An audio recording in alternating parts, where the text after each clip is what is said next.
Good morning, Hank. It's Tuesday. Every 4 years, the 32 best men's national soccer teams gather together for the World Cup, which is played in whatever country has most successfully bribed FIFA officials. It's the most watched sporting event in the world, and the United States won't be there. Here's an introduction to the 32 nations that will. Argentina have Lionel Messi, arguably the best player never to win the World Cup. Australia's national team are called the Socceroos, which makes them hard to dislike. Belgium have Argyle in their uniforms, so they'll probably win the tournament. Brazil are consistently a joy to watch, except when they are playing Germany, and they're the favorites to win the World Cup this year. Colombia's jerseys look like they have an armpit sweat pattern, but I will not let that distract me from the extraordinary good looks of their star player, James Rodriguez. Costa Rica just passed the United States in life expectancy, in addition to beating us twice in World Cup qualifying, so that's nice for them. Croatia are notable for having a chessboard on their uniform. Denmark invented Lego, so that makes them fun to root for. Egypt has qualified for their first World Cup since 1990, and they are led by noted hero and dreamboat Mohamed Salah, and their goalkeeper is 45 years old, which is a real inspiration to old people like me. All in all,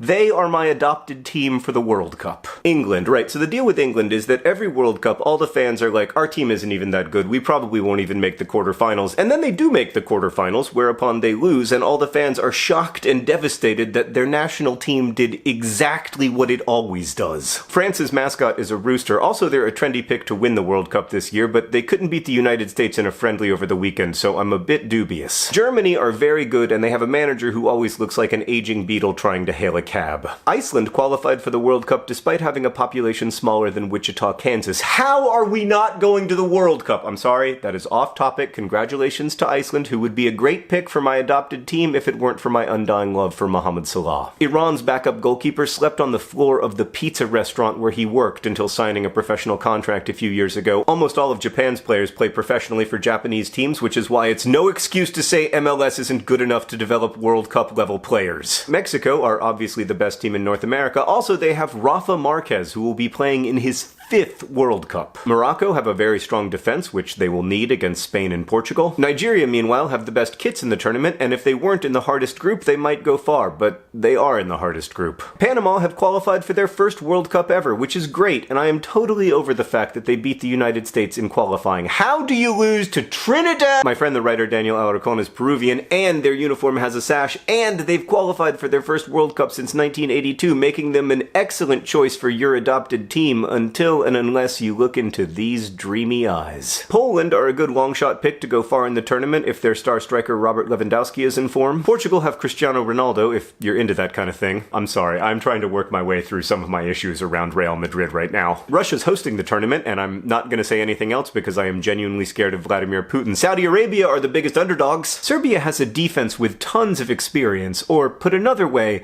they're old. Nobody agrees with me, but I think Senegal could go to the semifinals because Sadio Mane is really good, and no, this video has not been biased by my affection for Liverpool. South Korea's coach is only 4 years older than Egypt's goalkeeper. Spain are kind of the Yankees of soccer. Sweden no longer has football's biggest personality, Zlatan Ibrahimovic, so why bother? Switzerland specializes in neutrality, which is perhaps why they play so many excruciatingly boring 0-0 draws. Tunisia's kits look so good I bought one, but I fear their World Cup will be brief. And last but not least, Uruguay are probably best known for having a striker, Luis Suarez, who has bitten opponents on 3 separate occasions. But that ignores the important fact that in more than 99% of his competitive games, Luis Suarez hasn't bitten anyone, a nearly perfect record. I'll be live tweeting every game of this year's World Cup at my sports Twitter, @SportsWithJohn. I hope to see you there. Hank, I will see you on Friday.